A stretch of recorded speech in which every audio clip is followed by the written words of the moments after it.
बिस्मिल्लाहिर्रहमानिर्रहीम। अस्सलाम वालेकुम everyone, welcome to my channel. कैसे हैं आप सब? उम्मीद करती हूँ आप सब बिल्कुल खैरियत से होंगे।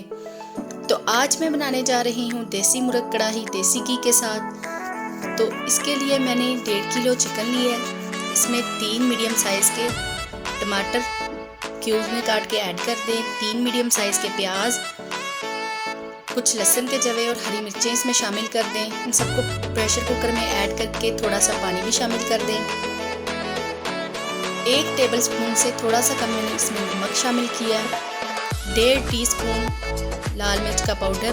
बाकी मसाला जात इसमें बाद में जाएंगे। इन्हें अच्छी तरह से मिक्स करके ऊपर से बंद कर दें। नमक भी अगर कम या ज़्यादा हो तो बाद में आप शामिल कर सकते हैं। तो प्रेशर कुकर को बंद करके सीटी आने के बाद तकरीबन 8 मिनट तक आपने इसे रखना है। तो उसके बाद आपने उतार लेना है। तो 8 मिनट सीटी आने के बाद 8 मिनट बाद मैंने इसे उतार लिया है। अब मैं इसे कढ़ाई में शामिल करूँगी। तो कढ़ाई में ऐड करने के बाद अब इसका पानी अच्छी तरह से खुश्क करना है। तो जो टमाटर के छिलके नज़र आ रहे हैं इन्हें भी साथ साथ निकालते जाएं। जहाँ जहाँ पे भी ये टमाटर के छिलके नज़र आए इन्हें अंदर से निकालते जाएं। तो पानी खुश्क होने तक इसे अच्छी तरह से पकाते रहें। देसी मुर्ग को जब देसी घी में बनाया जाए तो इसका टेस्ट बहुत ही मज़े का लगता है। तो अब इसे कुछ देर ढक के पका लें।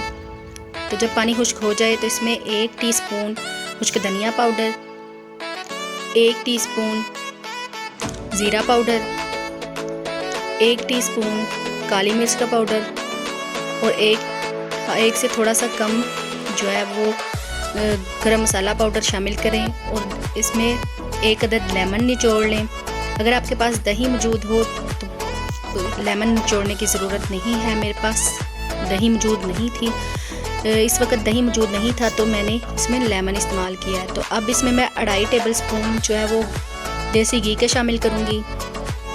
अब इसे देसी घी में अच्छी तरह से फ्राई करें यहाँ तक कि दोनों का फ्लेवर जो है वो बहुत अच्छे से आ जाए।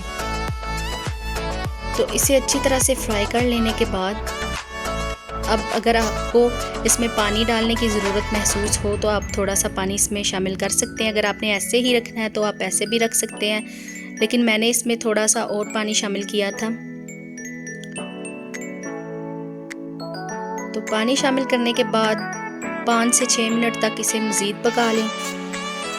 देसी मुर्ग कढ़ाई जो है वो बहुत ही मज़े की बनकर तैयार होगी। आप लोग इसे ज़रूर ट्राई कीजिएगा और कमेंट्स में मुझे बताइएगा कि आपकी ये कढ़ाई कैसी बनी थी।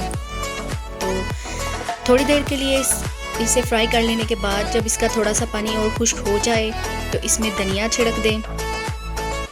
धनिया शामिल कर लेने के बाद फ्लेम को ऑफ़ कर दें। तो तकरीबन हमारी देसी मुर्ग कढ़ाई जो है वो बनकर तैयार है।